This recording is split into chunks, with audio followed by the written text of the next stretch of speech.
First of all, I want just to say, I want to thank the people who are working in the safe space and the people who have committed to come to get some assistance in the safe space. The safe space was started in 2018. Actually, it was launched on the 29th of June 2018. Basically, we're 1 year old, almost 1 year old. Tomorrow, we're 1 year old. Yes. Okay. It was a pilot project because we wanted to make sure that we decrease the number of people on the street, trying to help the people on the street, and the city also wanted to assist the shelters that are overcrowded in the metro of the city of Cape Town by providing the safe space. And some people do not want to go to the shelters because of various reasons. Some, they don't want the rules that are there. And then the city created the safe space because people are so vulnerable out there. People who are homeless, they are at danger of so many things. They can be raped, women can be raped, they can be mugged, they are getting mugged anyway. We are avoiding the situation that we have already seen in the city of Tshwane, where the homeless people are being killed. Fortunately, the city of Cape Town acted before that happened. So this is for safe reasons, for security reasons, and also to assist them in health, for health reasons as well, and also to give them start afresh, and we're trying to reunite. The successes that we have so far in the city of Cape Town, we have managed to relocate a number of people, about 58 persons that have been relocated and reunited with their families. And there are people that we have also relocated to a place of origin by the city of Cape Town with the help of the safe space.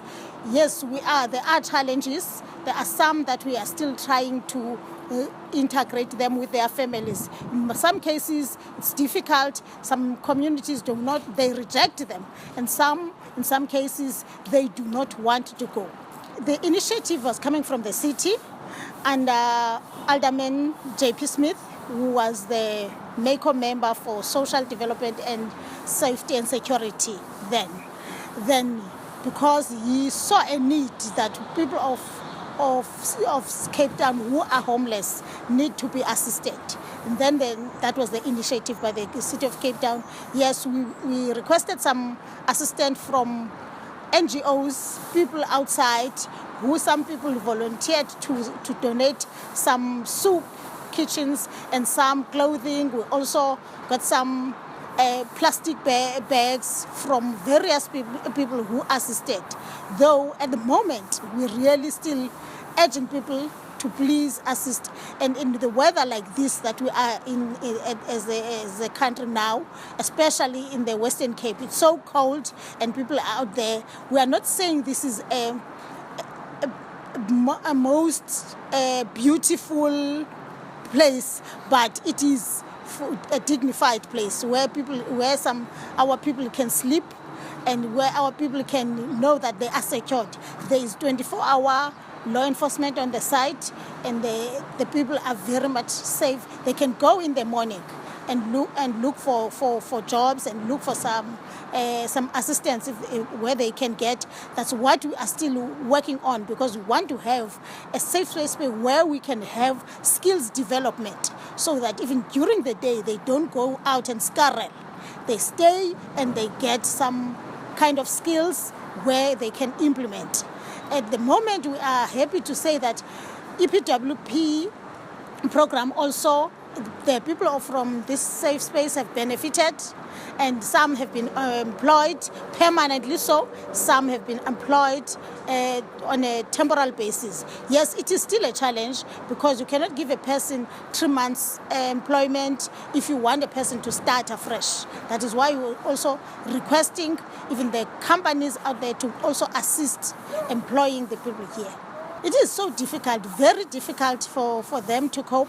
I can imagine, because myself, I'm having a warm jacket now, and the people, they are staying and sleeping on this weather. But though, than sleeping on an open space outside without even the plastic mattresses. As you can look at that side, it's female side where they have their mattresses and they have the plastic covers and the walls are covered, and also at least the bridge, we've tried to manage the water that must not come inside. And then on this side, it's the where the males are sleeping as well. But it has been very cold. I cannot say people are safe from the cold, but it's better than being out there. What is interesting, I have learned from Finland, the country of Finland, when their government, which I know, they are fighting for homeless people, and their way of doing things is very different. They secure housing allocations, which we as the City of Cape Town also want to secure that. But it cannot be the City of Cape Town alone.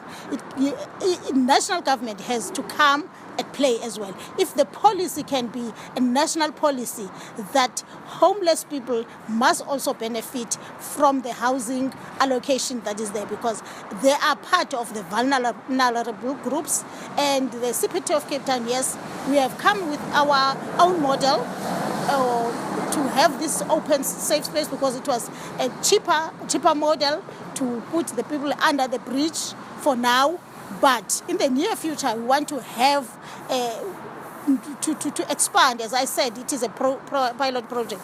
We want to expand to have a permanent structure where we can at least put the people there, but not permanently so. The aim is to reintegrate them with their families and reintegrate them with the community. We don't want them to stay permanently so in a safe space. I can say it is also a benefit to the city in terms of the law enforcement has to be out there, and if the people are not in a safe space, then therefore the city have to employ more law enforcement to go out there, because there are complaints, there are calls that are coming in. So it is a benefit to the city and also a benefit to the community and the whole city of Cape Town. It was nothing, it was just in an empty space, open space, where the street people or homeless people were just roaming around and sleeping when they want to sleep. And also, it was also open to criminals. Criminal activities were also happening in this open space. From this, what I can say, the street people, which is the Department of Street People, which is dealing with this, they've done a wonderful job. 58 people have been unified with their families, and a number of 65 people which also has been relocated to their place of origin, which is a great success. And also, remember, there was a couple that got married also from the safe space, and those people now are living in their own space. And 9 out of the people from the safe space are owning their own places now. And we've got the Matrix program, which is also a good program where people get rehabilitated. 9 out of in this short period of time, I can safely say that we have 9 persons who have been rehabilitated. Those are great success stories that we have, and out of that we have 3 that have been permanently employed from the safe space as well. Those are great success stories that I think as the city we are proud to say that the safe space has made a positive impact. The future that we're having now, we're planning to have another safe space in each of the areas. For instance, we have earmarked Belleville to have a safe space, and also the area south. We need to have the safe space in the area south. Yes, of course, we're looking at the buildings. There are city buildings that are abandoned that we can make use of. If we can make use of those buildings, not necessarily to put again the safe space under the bridge, because we are just starting this. That is why we put on this land which was not used at all. We also partnering with 16 16 NGOs or shelters across the city that are also helping to increase bed spaces that we have. Currently, we have 211 here in the safe space. Persons persons living here, and there are 247 bed spaces on the other shelters as well. We have launched our winter readiness already, and now we are looking to launch the Give Responsible campaign in July, because we want to urge the community to give responsible and give with dignity, because some people, they just give and throw food on the bins because they know on the bin day homeless people will come and scrap and this and that. That is not dignity giving. So if they give in a dignified manner, they would come to the safe space and donate to the safe space, because we want to try also and eliminate the begging, the street begging and this and this. We want the people to come. They can come here to the safe space, and they can also come to our offices in town, the social development office, which is in the city of Cape Town, and also in the shelters that are partnering with the city of Cape Town. Then those that I said 16 shelters are partnering with the city of Cape Town because they comply. There are more shelters that do not comply with the city regulations. So those, we are not partnering with them as yet. That's a really good question, and which is, I think it's close to my heart. The most people, what they don't know about homeless people, they don't know that homeless people from first of all are human beings. There are people like me, like you, and the people outside or the community, what they don't know, what led to those people to be homeless. There are various reasons that are leading to a person to stay on the street. We can count so many reasons, from bad relationships in the family, from being in a substance abuse, or being mentally ill, because there are people who are also mentally ill, and there are some that really have difficulties with their upbringing, with the family. They have problems. People, they think when you are out there you are homeless. It is because you were naughty at home. They don't understand what led those people to be there, and some it is because of the poverty. Some people, because we know poverty is also affecting this country so badly, and it's also contribute to homelessness. People, they don't have even the money just to pay basic services. They don't have money to buy the roof over their head. Those are the things that I think the community needs to be, not to be educated per se, but to make aware of those reasons, that those people, they do not choose because they want. Yes, there are cases where some people may choose to be, but it is some really different circumstances.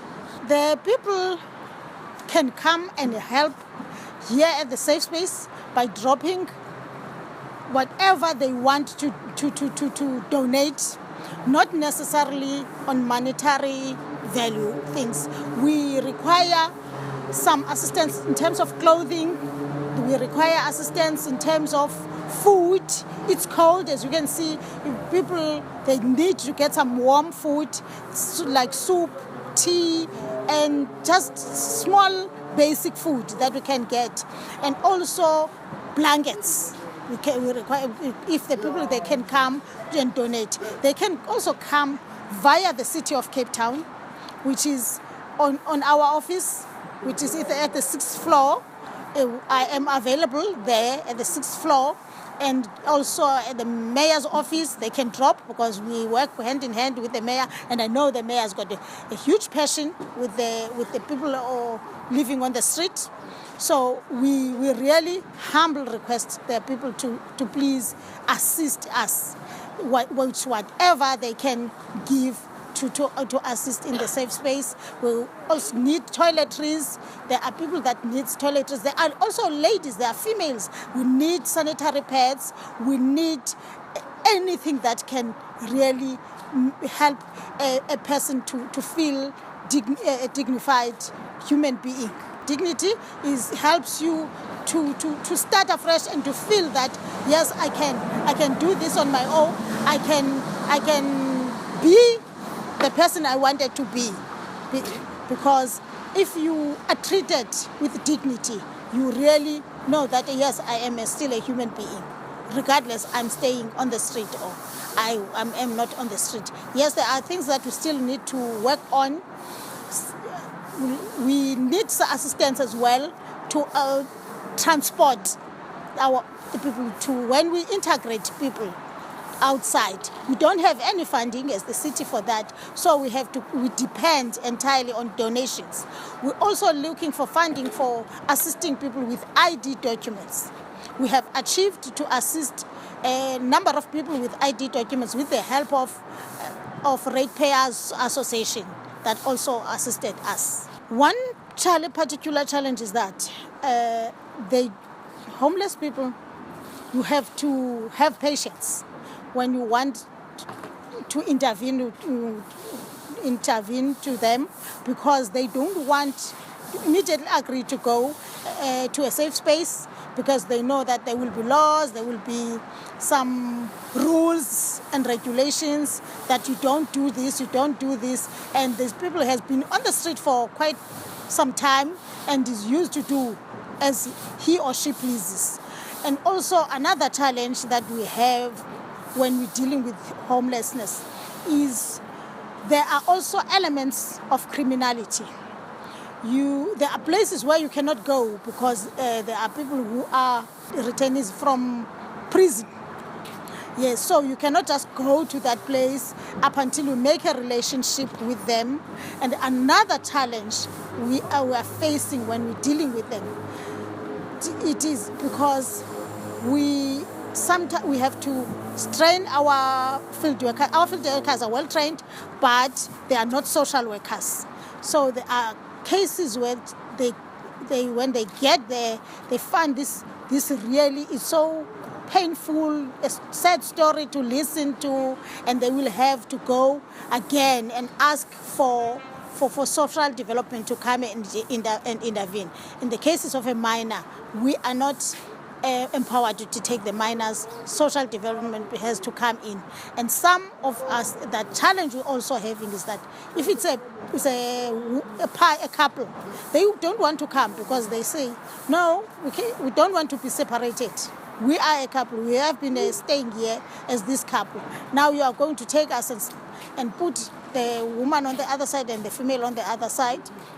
And also, we've got kids. If they've got children, they don't want to part with their children. They want to stay their children. So those are the challenges that working with them, you have to understand and be patient with them.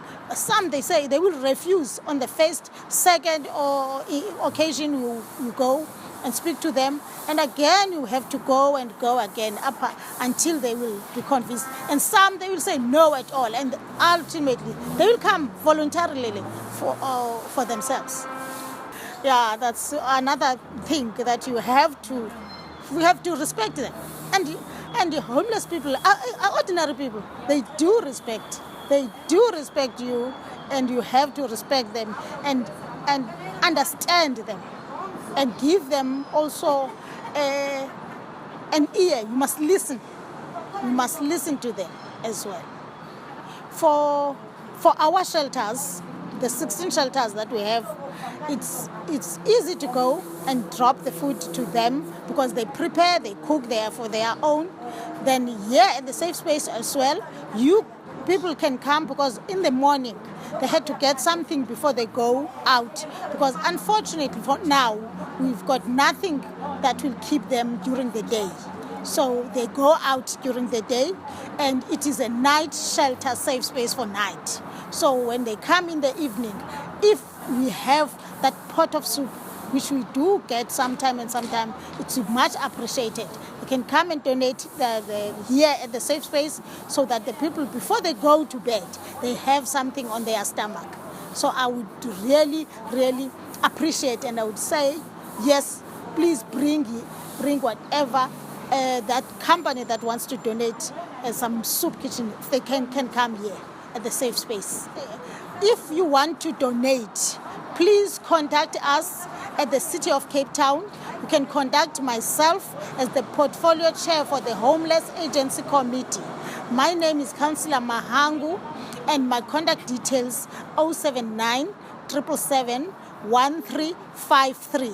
And I will definitely take you and refer you and bring you to the management of the safe space, so that we can take it from there. But of course, we want you to give responsible, because some of the companies are giving at any areas, and the people, they know that by 1 o'clock there is this van, they will continue go there. That is not responsible giving. We appreciate what the good work that the NGOs is doing, but we want it to be responsible, so that we try to eliminate people on the street. If they know that there is the soup at this time at the safe space, people will come at the safe space and make use of the safe space. Thank you. Previously, we had Give Responsible campaign, but now we have revamped it to Give Dignity campaign, because we want people to give back the dignity to the homeless people. Because if you don't, you just say you give. And we used to say people don't give at the robots, at the intersections, at this and this. But now we will be launching this campaign in July. And we want people, we will have a center,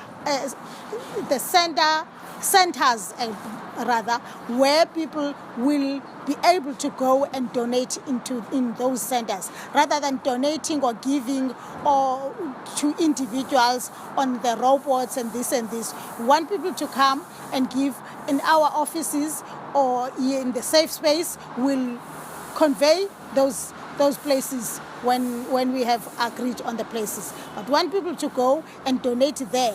Whatever you want to donate, that will help homeless people. It helps because, we also avoiding aggressive begging. Because there is also aggressive begging. If people, they are standing at the robots and they are standing there, or they are just seated on the sideways, they beg, and people will go. Even if you go with a good heart to give, but someone who doesn't have something to give, they will be aggressive to that person. But if we have a place where we know that people are donating at that place, we'll be able to coordinate as the City of Cape Town, together with the shelters that are partnering with us. We'll know that at this particular time we have these clothes that we can disperse to all the other shelters if we have enough for the safe space, or we divide to all the shelters. And also we can say, if you are in Kraaifontein, we've got a shelter in Kraaifontein, so you can go to Kraaifontein and donate. If you are in Gordons Bay, there is a shelter, and you feel it's far to come to the City of Cape Town to drop the donation, you just drop your donation at a closer spot that we will identify. My background, firstly, I was an ECD teacher. I worked at a primary school with young kids in Khayelitsha.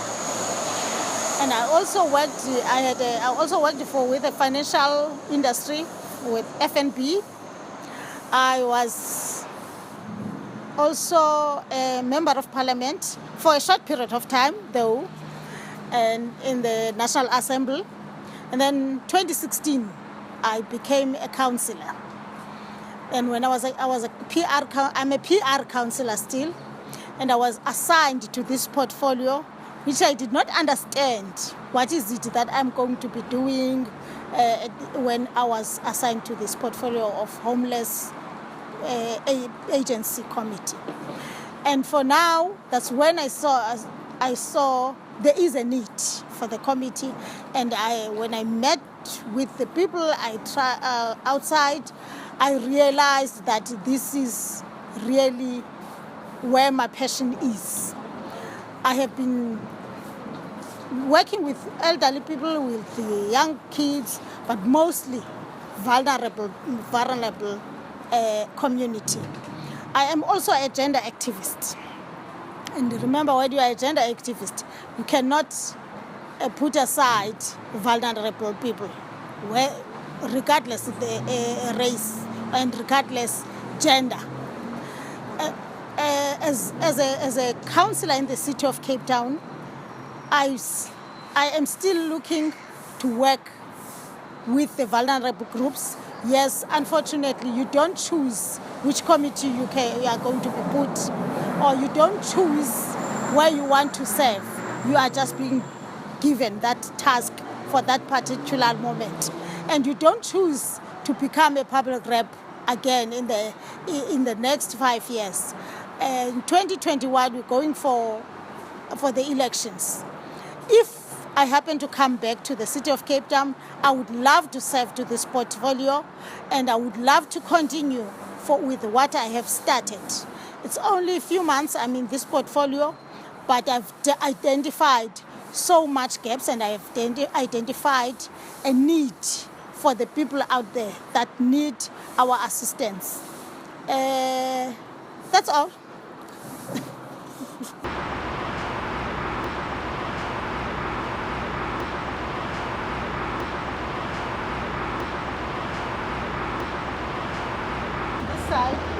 Because we're covering the rain by the plastics, that is why we also need some assistance and donations for plastic bags that are harder than the ones that we have.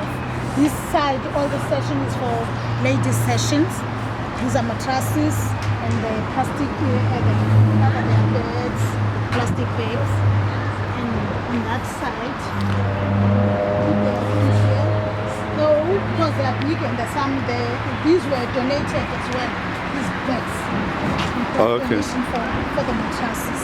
Yes, of course, they are sleeping on the pellets because... Moisture. Yeah, you can sleep it on the floor. Okay. It's better. We don't have this side is the showers.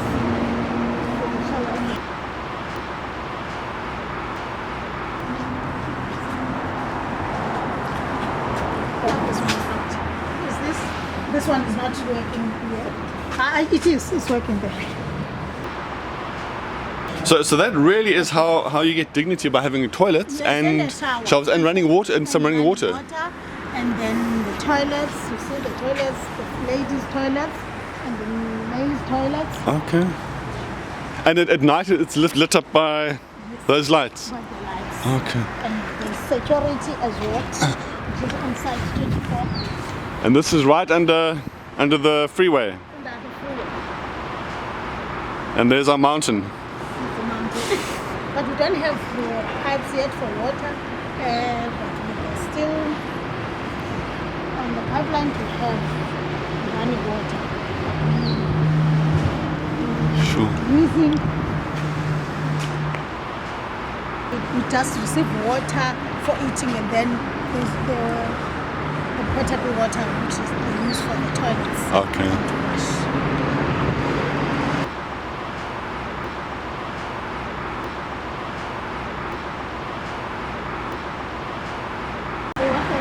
They want to look at their clothes, what they wear, to make them all new. Yeah. There are locked car parks. The lockers where they put their stuff in. The reason why it's open, because now and again we do spray. Okay. So that at least like no flies and fleas and insects and something like that. But the spray that we're using is not comforting to human beings. Okay. And are there husbands and wives here? Yes, there are couples, few couples though, not with them. There are couples outside. And do they have a separate, or they can stay together? Separate, yeah. They can stay together. Okay. They can stay together. And this side, as we go this side, it's males. And you can see that one was neater. It's ladies.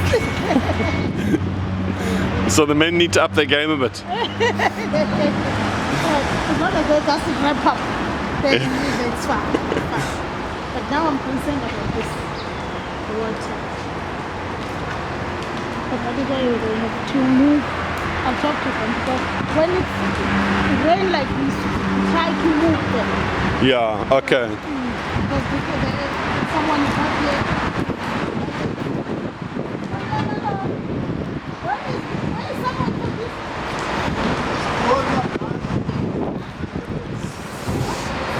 We're supposed to do this.